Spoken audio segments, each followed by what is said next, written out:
Hello friends, welcome to Riya horror zone.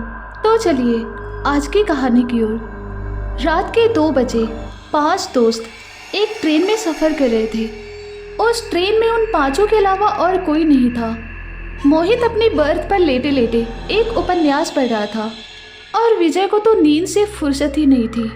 बाकी बचे सूरज, पिंकी और मेघा, तो वो तीनों सफ़र को बहुत इंजॉय कर रहे थे। वो साथ में मिलकर अंताक्षरी खेल रहे थे।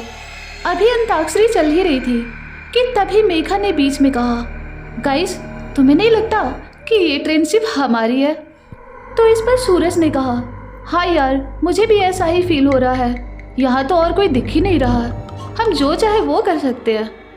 उन दोनों की बात सुनकर पिंकी ने कहा, मुझे तो एकदम वीआईपी जैसा फील हो रहा है। अभी सब इंजॉय कर ही रहे थे कि तभी मेघा को उसके बॉयफ्रेंड का कॉल आ जाता है, जिस कॉल को अटेंड करने के लिए मेघा अपने दोस्तों से थोड़ी सी दूर आगे चली जाती है। अभी वह बातें कर ही रही थी कि तभी अचानक उसके सामने एक खतरनाक औरत आ जाती है। उस औरत का भयानक रूप देखकर मेघा बहुत ज़्यादा डर गई और उसके हाथ से फ़ोन छूटकर नीचे गिर गया। फिर मेघा ने डरते हुए उस औरत से पूछा, कौन हो तुम? उस पर उस औरत ने डरावनी आवाज़ में कहा, अब तुम कुछ नहीं बोलोगी। अब जो मैं करती जाऊंगी वो तुम चुपचाप देखती जाओगी। उसके बाद उस औरत ने मेघा के सर पर हाथ रखा और कुछ मंत्र बोलने लग गई और देखते ही देखते वो औरत मेघा के शरीर के अंदर प्रवेश कर गई। उसके बाद मेघा की आंखें लाल हो गई और चमकने लगी और उसके चेहरे पे एक कातिल मुस्कान आ गई। फिर उसने भारी आवाज़ में कहा, अब ये सब लोग मरेंगे। उसके बाद मेघा ने हवा में इशारा किया और उसके हाथ में एक नुकीला खंजर आ गया। फिर मेघा वो खंजर लेकर विजय के पास चली गई, जो बहुत ही गहरी नींद में सोया हुआ था। फिर मेघा विजय के पास जाकर बैठ गई और खंजर के एक ही वार से उसने विजय का सिर धड़ से अलग कर दिया। उसके बाद मेघा ने उस खून से सने सिर को अपने हाथ में पकड़ा और खिड़की से बाहर फेंक दिया। उसके बाद वो मोहित के पास गई। मोहित का सारा ध्यान सिर्फ उपन्यास पढ़ने पर था।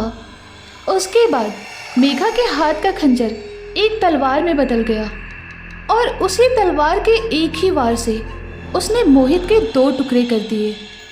इधर पिंकी और सूरज को कुछ भी पता नहीं था। वो दोनों तो बस अपनी धुन में ही मगन थे।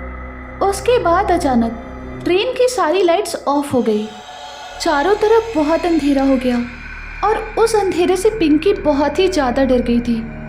फिर कुछ ही देर बाद लाइट वापस आ गई तो पिंकी ने देखा सूरज के शरीर के बहुत सारे टुकड़े ट्रेन की सीट पर बिखरे पड़े थे। ये सब देखकर पिंकी की जान हलक में आ गई और वो चीखते हुए वहाँ से भागी और अपने सारे फ्रेंड्स को ढूंढने लगी। वो भागते भागते जिधर भी जा रही थी वहाँ अपने दोस्तों की कटी फटी लाशें देखकर एकदम पागल सी हो रही थी। वो समझ नहीं पा रही थी कि ये सब हो क्या रहा है। फिर अचानक उसके सामने मेघा आ गई। उसे देखकर पिंकी दौड़कर उसके पास चली गई और वो मेघा से लिपटकर जोर जोर से रोने लगी। पिंकी को रोता हुआ देखकर मेघा ने उससे कहा, रो मत पिंकी, तुम भी उन्हीं के पास जाने वाली हो। ऐसा कहने के बाद मेघा ने पिंकी को धक्का दे दिया और वो सामने की सीट पे जाकर गिर गई। फिर मेघा की वो लाल आंखें देखकर पिंकी समझ गई कि ये मेघा नहीं है, बल्कि मेघा के अंदर कोई बुरी शक्ति है। उसके बाद मेघा ने कहा, मैंने ही मारा है तुम्हारे सारे दोस्तों को, अब तुम्हारी बारी है। तो पिंकी ने डरते हुए कहा, मेघा क्या हुआ है तुम्हें? तुम ऐसा क्यों कर रही हो?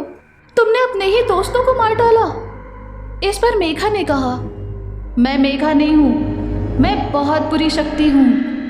बस ये शरीर मेघा का है जो कुछ ही पल में नष्ट होने वाला है।